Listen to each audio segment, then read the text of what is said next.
Welcome to Science with Soul. I'm Dr. Lottie Valentine and the host of this podcast. I'm a physician, evidential psychic medium, international keynote speaker, and author of Med School After Menopause, The Journey of My Soul, an inspirational story about transformation, healing, and spirituality, available online at Amazon as well as other online platforms worldwide. The inspiration for this podcast came from my own life experiences. As I have journeyed through life, it has taught me that we're part of a greater divine web of interconnectedness. I have walked the path of illness, healing, and transformation. After two near death experiences, I became clairvoyant, clairaudient, and clairsentient, and was guided to attend medical school at the age of 54. We will be meeting with many different types of doctors, healers, as well as spiritual leaders, educators, and other inspiring souls in this podcast. It is my hope that you will gain information and create a path to healing your own life, physically, emotionally, and spiritually, and bridge the gap between science and soul. If you are a person who understands the interconnectedness of mind, body, and soul, and would like to take one of my courses or work with me to create a path of healing your own life, please visit divinespiritualessence.com or drlottie.com.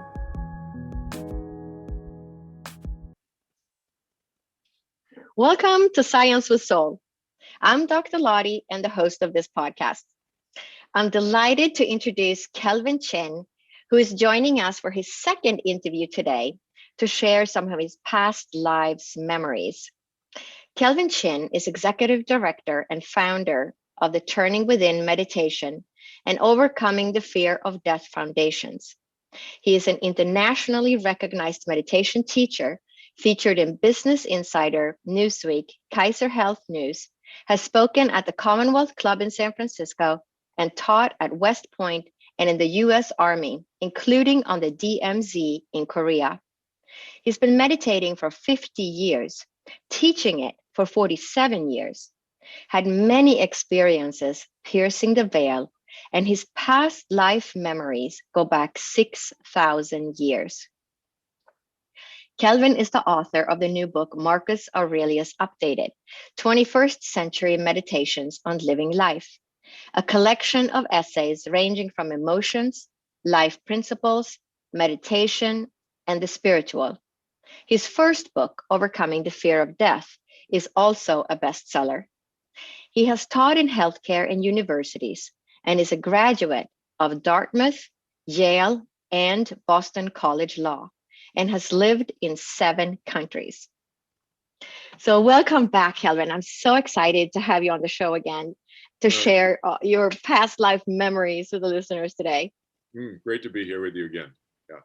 Yeah, I'm really excited about you sharing these experiences. It's not something that's common, and I'm sure there are people out there and listeners that may wonder if they're experiencing past lives. So I know that you also had what is called a near-death experience. So do you want to start by telling us about your near-death experience, and then we'll move into your past lives? Sure. I guess the first thing to say, even before I tell you a little bit about the near-death experience, is that I didn't know what a near-death experience was. I didn't know what past lives were. I did not believe in reincarnation. So I just say that right at the outset. I am a rational. I come from a more scientific, I guess you could say, kind of more way of thinking, background and so forth, educationally, and just kind of way my wiring is. But I learned to meditate, as you may remember, when I was 19 years old in college, and I was very stressed out. That's why I learned. I did not learn for spiritual reasons. I didn't know what spirituality was really at the time. But I was very stressed out, and I knew I needed help with that. So I learned to meditate. It helped me get less stressed, and did better in school and stuff. But when I had the near-death experience in 1972, I'd already been meditating for 2 years. So that's important to the story, because the near-death experience that I had was not the usual, I would say, classical kind of description of a near-death experience that most people have had. who have had near-death experiences. Tens of thousands of documented cases of near-death experiences in hospitals and healthcare and so forth, and millions of people have had near-death experiences. But mine was a little bit different.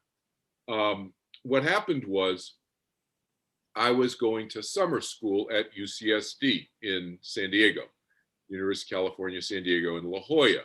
And I had never been to the West Coast before. Had never obviously been in the Pacific Ocean before. And I met somebody at registration, literally standing in line at the registration for the summer program. It was a summer program in intensive languages and so forth. And she turned out to be in the same language program I was in. Oh, great. Nice to meet you. Oh, you go to school. Oh, you go to school in Mount Holyoke in Massachusetts. Oh, you also have never been to the West Coast before. This is your first time. Let's go. We have the day off the rest of the afternoon. How about let's go to the beach? Let's walk down the driveway. Literally, you can walk from UCSD, and there's this kind of driveway, walk down and the path and so forth. And it takes you to what is known as Black's Beach, part of Torrey Pines State Park. So we went down there, never either of us having been in the Pacific Ocean before. And there was nobody there. It was a beautiful June day, 2:00 in the afternoon or something, not a cloud in the sky. It was hot. So we walked down to the beach. It was perfect beach day. Nobody there but us, the two of us. And of course, those of you may know, some of your listeners may know that there's no lifeguards there. There's no lifeguard station or whatever. It's just a huge, beautiful beach with 300-foot high cliffs that are pretty well known there, part of the state park. All right, so we go in the water and we dunk under and so forth. And I'm in about, I don't know, waist deep water, not that deep. And I pick my feet up. And the next thing I know, I see her getting smaller and smaller and smaller. And I see the cliffs getting smaller and smaller. I am getting pulled out by what I now know as a rip current. It's a rip current, those of you who don't know, is a river in the ocean. And there are many rip currents, these rivers in the ocean, these very strong currents. And I was getting pulled out very, very fast. And I was freaking out, bottom line. I was freaking out. I could see the 300-foot high cliffs getting smaller and smaller. That's how fast I was getting pulled out. I asked a friend of mine recently, who's he just recently retired as a captain of one of these, 1,000-foot long ocean-going freighters and seagoing vessels. I said, how far out was I? If it was about 3 or 4 inches tall, the 300-foot high cliffs, he said, you were 1.7 miles out in about 30 seconds, almost 2 miles out. And of course, I'm freaking out. I forgot all of my Boy Scout training, and I started swimming directly back in, which is the exact, for those of you, I may save some people's lives here, for those of you who ever, hopefully you never have this experience, but if you ever get pulled out in the ocean, you swim at a 45-degree angle to the beach. You never ever do what I did when I panicked. You swim directly right in. Obviously, you're swimming directly into the current that just pulled you out. What does that do? I'm getting exhausted. More and more exhaustion, physical fatigue, tiredness. I start going down. I almost drowned. And so I'm going down, and it's just like in the movies. You see your surface of the ocean is getting farther and farther away from me because I'm so weak. I can't swim and keep myself on the surface. And I see it was about, I don't know, maybe about that far. Maybe it's about 3 feet, 2 or 3. Now it's 4 feet. And then I left my body. And so I left my body. Now, what do I mean when I say left my body? For those people who don't know what that means, my mind left my physical body, is still in the ocean, but my consciousness, my soul, my spirit, my mind, I call it my mind. My mind left my body, my awareness left my body. And for a split second, my mind left the body, and I realized that my mind had left the body. Now, what I think, just let me step back for a second. What I think really saved my life was the fact that I'd been meditating for 2 years already when I had this terrible, almost near drowning experience, because I was familiar with my mind not being always in my body and associated with my thoughts and all that kind of stuff that most people are usually immersed in. I was familiar with my mind sometimes being out of my physical body, unaware of my body and surroundings, that type of experience, etc. Okay, that was not unfamiliar. That was very familiar to me. So I recognized that. So I'm back to my drowning. My body's going down in the water and underwater. And I realized that I left my body and I said, no, I got to go back in my body. So I willed myself right back in quickly. And it was like a split second. It was as if one thought, I don't know. It was like, boom, boom, boom. Like, will myself back. No, I got back in. And at the same time, I thought, calm down, don't panic. So all of those thoughts were all at once, as if. And I went back in. Now, if I had not had the meditation experiences for 2 years, I think, I probably would have drowned, and I probably wouldn't be here telling you this, because my body was going down. And it probably by then, if I had a classic near-death experience, which is what people talk about, oh, I saw God or Jesus or Muhammad or Buddha or angels or whatever, my dead loved ones, people will talk about, they're on the other side, and they said, no, you should go back, and you may want to go back into your body, If that would have been another 5, 10, 15, 20 seconds, I would have been 15, 20 feet down. There's no way I had the energy to swim back up 15 or 20 feet. I would have drowned. But because of that prior meditation experience says for 2 years, I was familiar with this. I went back in. I struggled the 3-4 feet back up to the surface, and I just flipped over my back, and I just decided I'm not swimming in until I get my back and enough my breath and get enough energy. And then I flipped over and I took my time. And it took me, she told my friend she didn't leave. She didn't go to get help. She didn't want to leave me. She wanted to keep her eye on me. And she said it took me about an hour to swim back in. I was exhausted. I pulled myself up on the beach. I passed out for about a half hour. I literally passed out. So that was my nearing death experience, which is a little bit different, but I think it's important to see the relationship, I think, in hindsight, 2020, that my meditation played in that, Mm-hmm. Yeah, no, that definitely happens to people. For those of the audience that are not familiar with it, that people leave the body when they're really close to death. You don't have to be actually dead. Most of the near-death experiences that happen in the world are not happening in a hospital setting and are not the typical NDE, so people going through the tunnel. Most NDEs are, not in that hospital setting, but like yours, and they left their body and they were really, really close to death, and then got back in. So that was a close call. Definitely wasn't your time. But we know that you have a lot of work to do here on Earth. So the spirit world was like, no, Kelvin, it's not your turn yet. Exactly. I got a whisper, and it said, "Yup, you may want to rethink this." And I'll go back in your body. I'm like, hey, I'm back in. Yeah, exactly. So you had only been meditating for 2 years, and then you have all these memories of past lives. When did all of that start? Yeah, that started about 5 years later. So about 7 years I've been meditating. 1977 was the first, we'll call it an experience, but I didn't know that it was a past life memory or anything to do with past lives. What happened was, and here's a recommendation. So I always have my teaching hat on, teaching the audience here.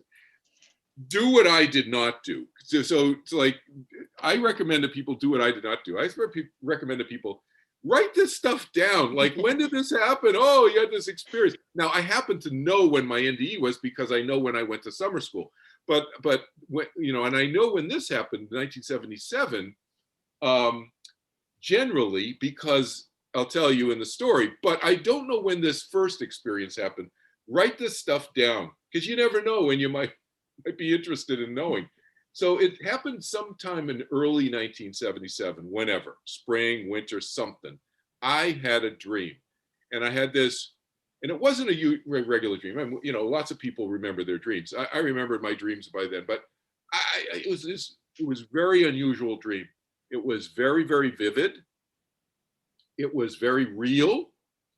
And it was very, very, very, did I say very? Very emotional. It was unusually emotional. I mean, I've had emotions in dreams before. It's over. This one was so powerfully emotional. I don't to this day remember, even now, ever remembering being that upset in a dream. So I was emotionally, really, it wasn't a pleasant experience. It was a very, very unpleasant experience emotionally. And I was along the side of a road and I was in a ditch and so forth. And I was crying. I had been crying all night, off and on, I guess. And I was waking up. I woke up and I was in a ditch, and I remember all the dirt, and the dream was very vivid, like I said. But I had dirt in my mouth, and just I had my face, lying in a ditch, sandy, very dry, very arid climate. That's what I remember. And I remember seeing my feet in my worn sandals, leather sandals, very worn out, old, like looked like they were 30-year-old sandals, like 20-year-old, really worn out sandals, and hairy legs. I remember hairy legs, and I do not have hairy legs. I'm not going to show you my legs, but anyway, I don't have hairy legs. Anyway, so that was my dream, and I just thought, oh, it's a dream. So I just parked it. You have dreams, and sometimes you have weird dreams, and sometimes they're more powerful than others. Whatever. That was a dream. Okay, fine. Fast forward to November 1977. So this is how I know. So this is another teaching point for people when you have these memories. Look at external stuff that you can identify. This is how you can identify when certain things happen. Well, I know I was on this meditation retreat from November to December. It was a 2-month-long meditation retreat for TM, Transcendental Meditation teachers. So back then I was still teaching TM for those 10 years in the 70s. And it was kind of an advanced meditation retreat meaning we're meditating all day, every day, and having group meditation. So we meditate in our rooms privately, and then we meet down in the dining room. And picture this: so we're in Switzerland in a hotel, a nice boutique hotel, where the people have prepared the hotel before we got there, and they've taken all the furniture out of the dining room, and it's all in the basement stored. And it's wall-to-wall 4-inch pieces of foam with twin size sheets on them. Wall-to-wall, big, huge room. There's 75, 80 of us in there doing group meditation, okay, every day. And we're doing some energy exercises, moving energy. We'll just call it that, Kundalini-ish kind of moving energy exercises. In the middle of so people are moving around, their energy's moving. Some of these guys are, can sit cross-legged. I can't really sit cross-legged. I'm not that flexible, but some of these guys are, and there was all guys. So there were no women, segregated men and women, different hotels. And so, some of these guys, they're getting energy and they're moving around. And the body is kind of getting jolts of energy and they're kind of hopping around stuff. I flip over on my back during one of these group meditations. So those are the people who do yoga, there's this one position, I can't remember what it's, a shoulder stand, basically is what it is. Your legs are up in the air. And no, I'm not doing a pretty shoulder stand. I'm just energetically, my legs flipped over, okay? And I'm over on my back, and I'm being crucified. So now I'm being crucified. I'm going through a crucifixion. This is not a pleasant experience, all right? Those of you who may not remember, having been crucified, I guarantee you it is not a pleasant experience. And I'm going through the pain, and I'm feeling the physical pain. I'm going through the emotional, physical, the whole experience. This is a real life in it experience that I'm experiencing at this point. This is November 1977. And, I mentioned this to my friend George Hammond, who was my buddy. We all have buddies on these courses to make, we kind of keep an eye on each other. We go for walks together because, meditating all day. So everybody goes for a walk after lunch and after dinner to get some blood flowing, normal, as opposed to just meditating and doing some yoga positions. So we're out for a walk, and we're walking up the hill, bucolic, beautiful pasture outside of Interlaken, in this little village called Wilderswil, and there's cows grazing after lunch and in the fields. And George and I are walking up this path, just chatting. And I said, George, I haven't told you, but I had this dream. I don't know. It was like 6 or 8 months ago. I had this dream. It was really powerful dream. And I was really upset. I think that's all I told him. And then he told me the rest of the dream, where I was and what I was wearing and how upset I was. And I said, it blew me away. I just was like speechless. And I was like, how did you know that? And he goes, because I found you. I was the one who found you that morning. I said, what? What do you mean you found me? What are you talking about? And remember, I don't have a belief in reincarnation at this point. Okay. I'm like, if you talk to me, Dr. Lottie, you talking about, I'm like, yeah. Where are we having lunch? I'd be polite with you, but dismissive, So I said, what do you mean? What do you mean you found me? He said, 2,000 years ago, I found you in that ditch. I'm the one getting a little emotional. I found you. And I said, what? He said, yeah, you've been flipping over for the last 2 weeks in the group meditations. It's been going on every time we meditate in the group. 2 weeks, you're flipping over in the back. You're saying you're getting crucified upside down. You know who got crucified upside down? I said, no. Because I grew up Protestant, went to Sunday school, but I never paid attention. I always thought the Bible was a bunch of stories and stuff. I never paid attention. And George, on the other hand, altar boy, Catholic school, blah, blah, blah. And he said, who was crucified upside down. So he told me who was crucified upside down.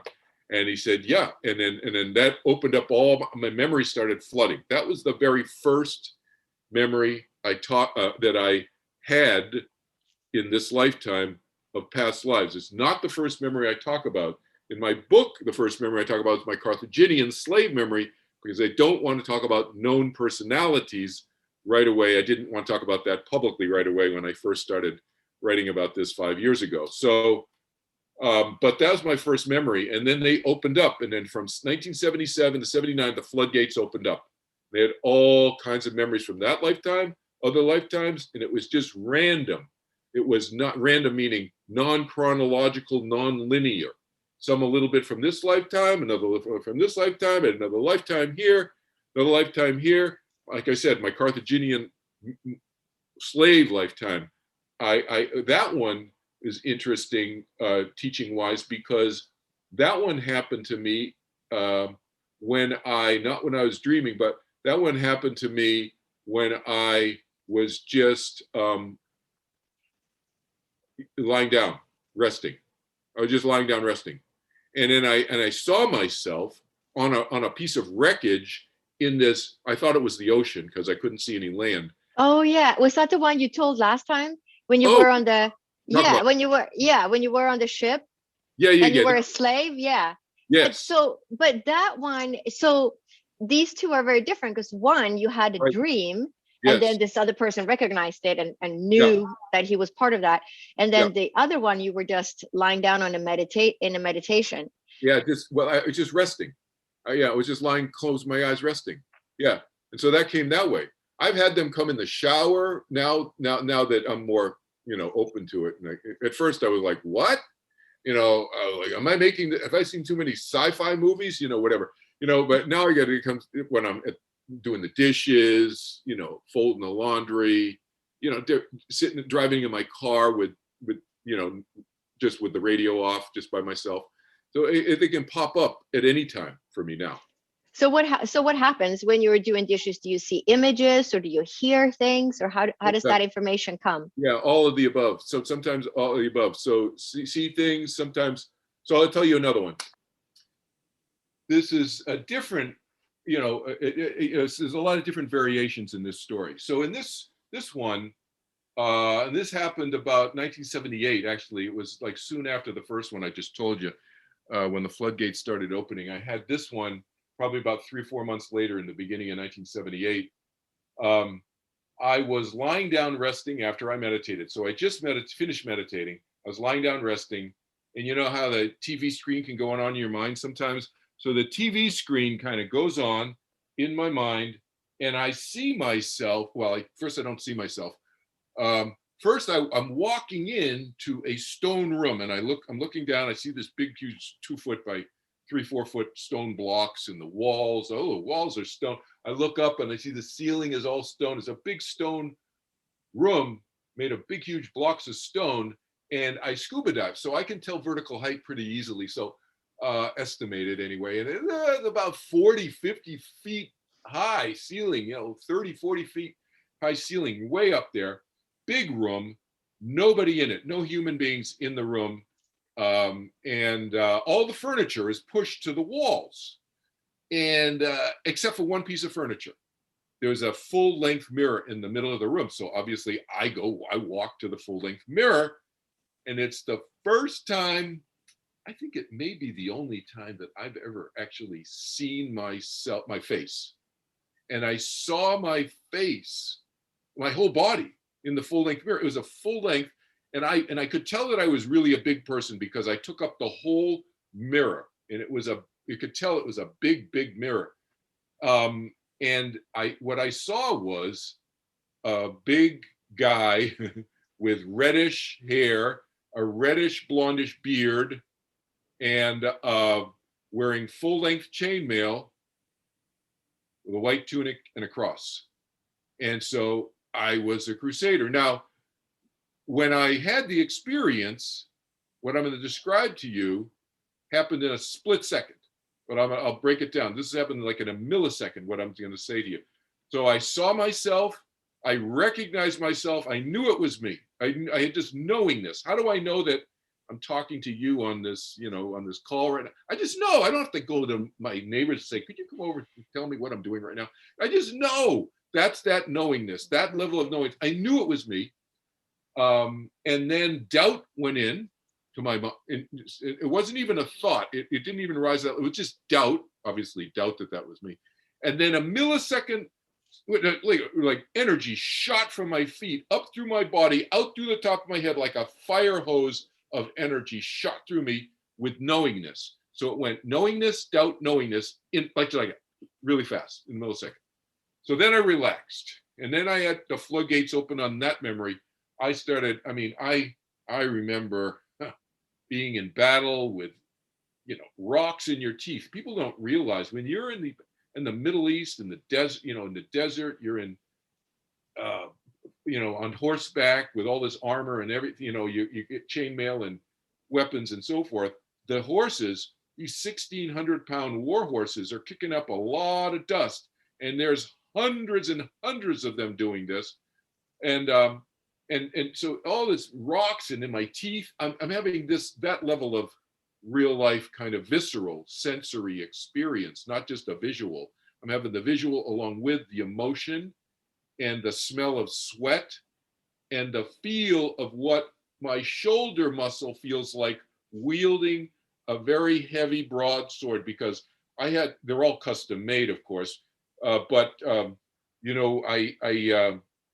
mine was extra heavy. Mine was about 5 pounds, which is very, very heavy. 4 or 5 pounds for a broadsword is very, very heavy. Most swords are around 2 pounds, 3 pounds. I had one that's like twice as heavy because I was huge, and I didn't realize how big I was till this goes to, some points we've been talking about earlier before we started talking today about how how random the memories can come. And so maybe it was 5 or 10 years later, I had the knowingness that I was 6'5", 230 pounds, 230 pounds, 235 pounds.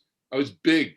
So I could wield so I have memories. I still have muscle memory in my deltoid shoulder traps today of that. So that's another memory. Wow. Have you ever had memories of being a woman, or are all your memories being a male in past lives? I remember being a woman. Most of my memories are of being a man, but I have a memory of being a woman. I say most of my memories because I don't know, maybe most of my lifetimes I've been a woman. I don't know. So our memories are all selective, right? So the memories that I do remember are mostly male. Out of the 25 lifetimes that I have memories of over the last 6,000 years.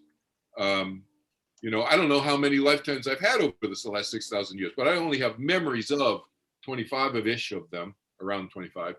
And I have memories of one woman, a lifetime me as a woman. So yes. and I remember being a woman, etc.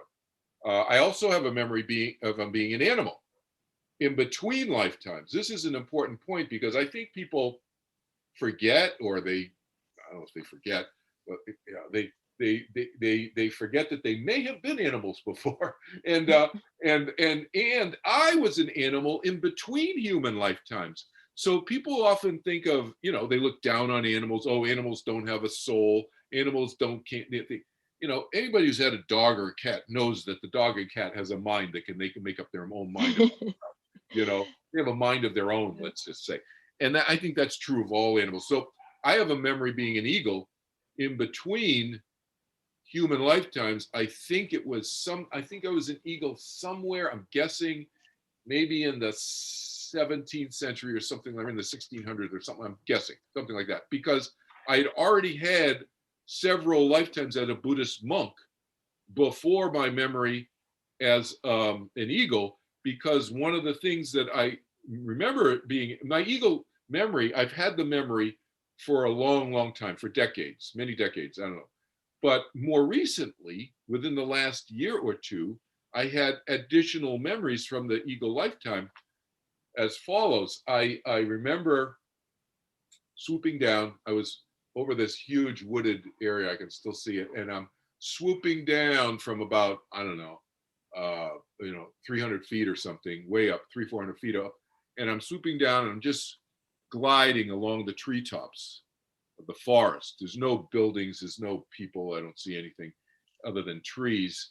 And then I come, and in another uh, point, a separate memory of that same lifetime, I caught an animal, some rodent of some kind, like a weasel or something. I don't know what it was, but I caught it to eat it. And I was holding it in my talons. Talons were huge, you know. And I was holding this animal in one of my talons, ready to kill it with my, I'm holding it with my left talon, we'll see. And um, and I'm looking at the animal eye to eye, and I kill it to eat it. I saw the spirit.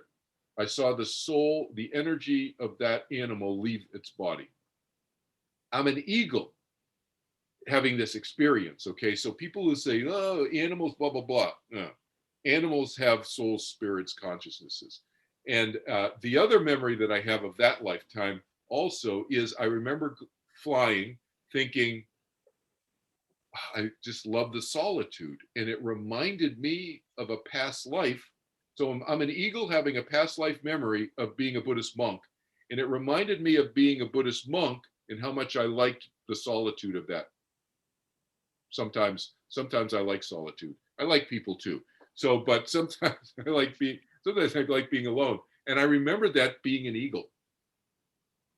Wow, that's fascinating. But Yeah. doesn't surprise me. Why wouldn't we incarnate, as an animal in between lives? It's a Yeah. different experience, absolutely, because we're just, we're souls that incarnate. Yeah.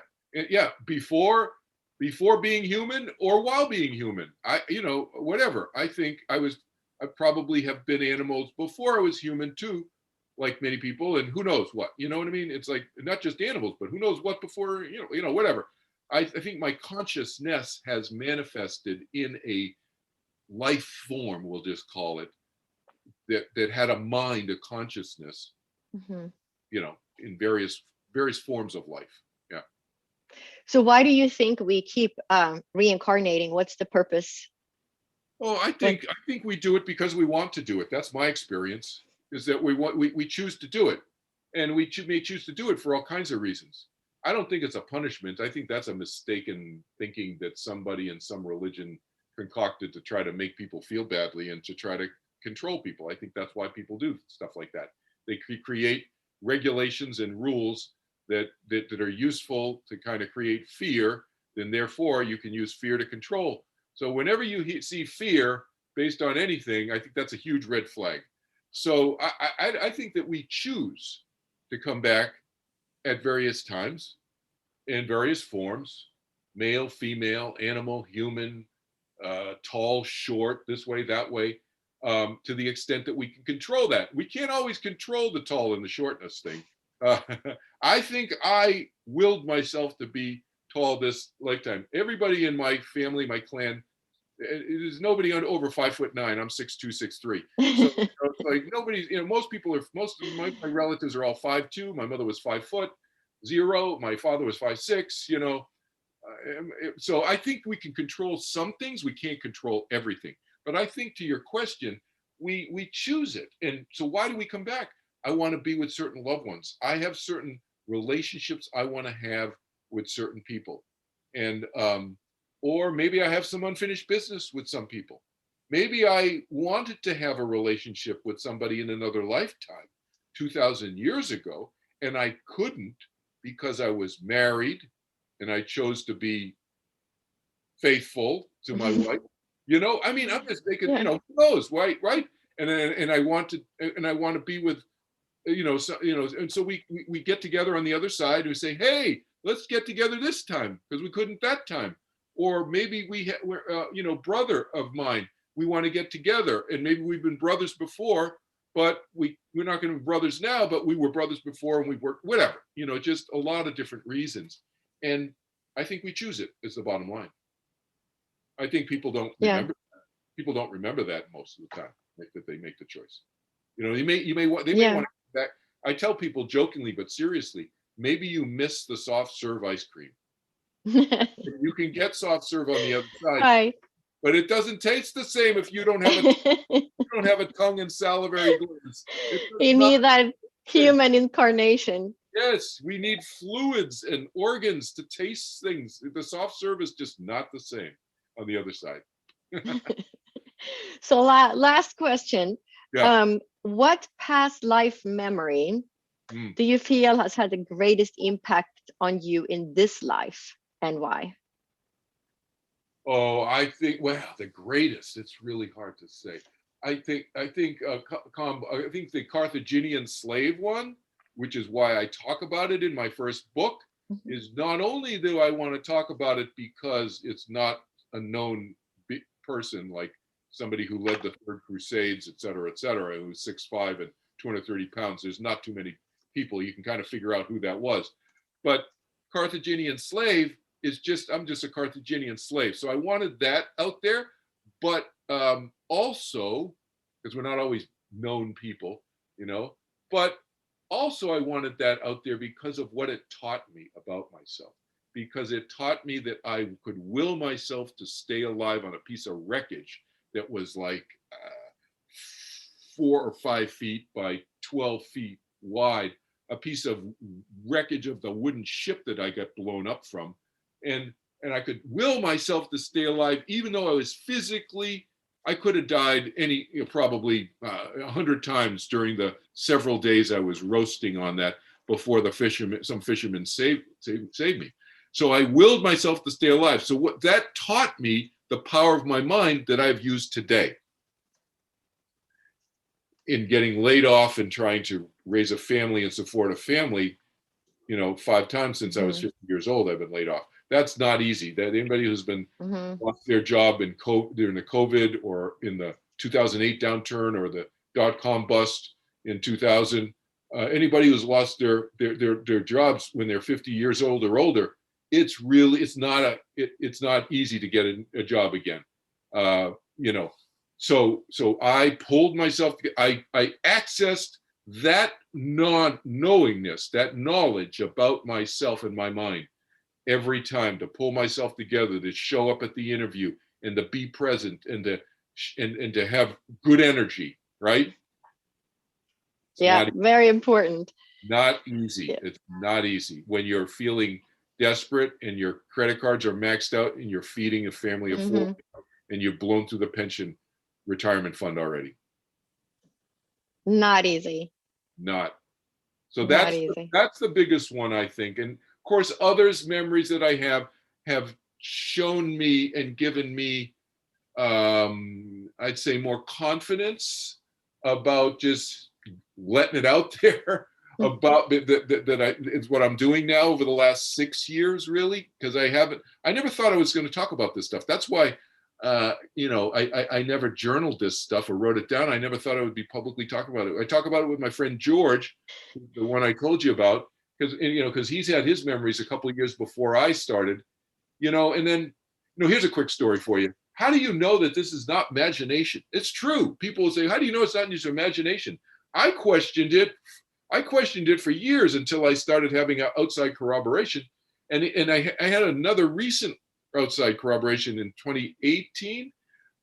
This guy, his name's William Baldridge. Widge is his nickname. So Widge, I met him on Facebook. Well, I met him, and then we kind of connected more on Facebook. He lives in Virginia. And he told me a story when I started telling him about my past life memories, and he started telling me about his memories, his own personal memories. He told me a story about this guy named Charlie Lutz, who is a very psychic, and he was in charge of the spiritual arm called the spiritual I think spiritual regeneration movement, SRM, arm of the TM movement, Maharishi's meditation movement. Charlie Lutz was probably in his 50s when I was 20. And so in 1973, Widge told me, Widge was in Santa Barbara, California at the time. I was on the East Coast. This was, he said that Charlie Lutz was giving lectures in Los Angeles talking about somebody who was in a prior life had been Simon Peter and Frederick the Great, and he was a TM teacher in 1973. And Charlie Lutz was saying that in the fall or winter of 73. I became a TM teacher in May of 1973. And another one of my other memories is the Frederick the Great memory of a king of Prussia. So I had this memory of being a king of Prussia in 1979. I didn't know where Prussia was or which king until 2015. And Widge told me this was 4 years, 1973, that Charlie Lutz was talking about me, it seems, 4 years before I had my first memory. So that completely came out of the blue 3 years ago. Widge told me this. And Widge assumed that I had told Charlie Lutz this. I said, I didn't even know Charlie Lutz. I never talked to him in my life. I never heard his lectures. He was in this other wing of the organization. I was in the science wing. He was in the spiritual wing. I wasn't into spiritual stuff then, Yeah, that's confirmation for you. Yeah. Right? Yeah. So for people who are listening, is there and would like to remember their past lives, is there a way to meditate or to learn to remember more? Any advice for people that are searching for that?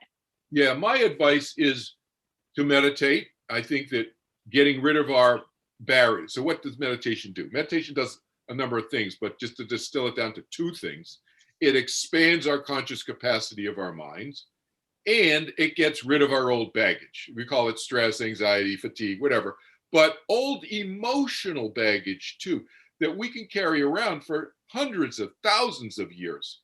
Old emotional baggage and old emotional patterns, I call them. So here's another tip. So in addition to meditating, look at your emotional patterns. What emotional patterns do you have? What are your inexplicable likes and dislikes that you have? I'm really attracted to this in certain people. Why am I attracted to this? Even physical, traits and so forth, or psychological ways of people thinking. Or why am I attracted to? Why do I hate this? This is like, it really bothers me. I have a quick one on that. I have a real, it really upsets me, women and children being abused. So I have an emotional pattern of protecting women and children. And when I get emotionally really upset. I hear some woman is mistreated, a child, it really upsets me. It's emotional. It's inexplicably deep. It's not just like some intellectual, I don't like that kind of thing. I react to it. So that's when I say, that's what I'm talking about when I'm saying emotional patterns. People can look at that and you start unbundling those. You don't have to have full-blown past life memories. You can access the power of them by going to those emotional patterns, because that to me is a direct channel to our past lives. Yeah, it makes sense. That makes sense. And then also to write down when they do remember things that you mentioned earlier. Right. So here's another tidbit. I tell people, follow the breadcrumbs. So if you start to have a little memory, follow the breadcrumbs. So what do I mean by that? You have a little memory. Oh, yeah, I'm really attracted to a certain kind of music, or there's certain kind of clothes that find out where that clothes, or what's that clothes? What period of time is that? I had a friend do that, and it was rings, it was jewelry. She found it was like first and second century Egypt. They were very popular made, but they were very popularly imported by Rome in the second century. So that sounds like, well, or certain, music or certain cultural things. And so when you follow those breadcrumbs, you may not know who you were in it, and you may just been a regular person like me as a slave or whatever in that time, but you go and research more and more about that time period in online, or you go to books, I went to the library, and which books attracted me, and I'd feel energetically, oh, that one, oh, this one, oh, that one. And you'd read more about that time period, and some stuff might jump out at you and inform you more. That's the follow the breadcrumb example, okay? The other analogy I use is the 100 million piece jigsaw puzzle. So one lifetime, imagine it's a 100 million piece jigsaw puzzle with no box cover. You don't know what it's supposed to look like. You have no idea. And then you start having memories. I got 3 pieces that stick together. It's unbelievable. Oh, then you got 5 pieces. Oh my God, I got 20 pieces that stick together. And then but they all don't stick together with each other, all those pieces, into that one lifetime, but they all seem to be that same lifetime or the same time period. Now you can have more than one lifetime in the same time period too. So you don't know for sure, but you kind of connecting the dots, connecting the jigsaw puzzle pieces, etc., like that. That's the other tip. Great advice. And people who would like to learn more about you or work with you, how do they get to your websites? I think the easiest one is just my name, kelvinchin.org, kelvinchin.org, the nonprofit. And you can go to the bottom of any page on any of my websites, and you'll see hot links to the other 3. I have 4 different websites. So I have a more spiritually oriented one, which I just gave you, kelvinchin.org. I have overcomingthefearofdeath.org, which is obviously helping people with death and dying issues, and turningwithin.org, which is my meditation. And then I have a book website. The other easy thing is just people just Google my name, Kelvin Chin. I think I have like 2 pages of me come up, with all different links to different stuff that I'm doing or have done, and books and websites and stuff, videos. Right, and you have a lot of things on YouTube. Yes, they should subscribe to my YouTube channel, because I have about 100 videos there that they can watch. They're obviously all for free, and then I put new ones up regularly, so they should subscribe to it. And that's a good way to kind of stay in touch. And plus, people just shoot me an email, contact from my contact page of any of my websites, and I give free sessions first free session to anybody in the world about anything they want to talk with me about, basically, that I work with. Okay. Wow, that's just wonderful. So I just want to thank you so much for coming on the show today and Sure. sharing all these incredible memories with the audience today. Yeah. I think the bottom line takeaway is, how can these memories inform us more about who we are today? It's the know thyself maxim, right? Know thyself. How can it inform me more about who I am today as Kelvin Chin, to improve my life so I can live my life more effectively, more enjoyably? That's what they're about. It's not about who you were or what you remember or what time period and so forth. That's just cocktail party talk, I say. How does it inform me to help me now?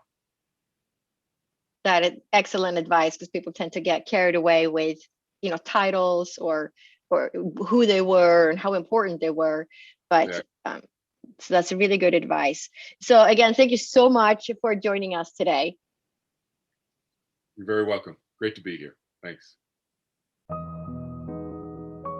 I hope you enjoyed listening to this episode of Dr. Lottie Science with Soul. Make sure you are subscribed so you will be notified of new episodes as they become available. If you are a person who understands the interconnectedness of mind, body, and soul, and would like to take one of my courses or work with me to create a path of healing your own life, please visit divinespiritualessence.com or drlottie.com.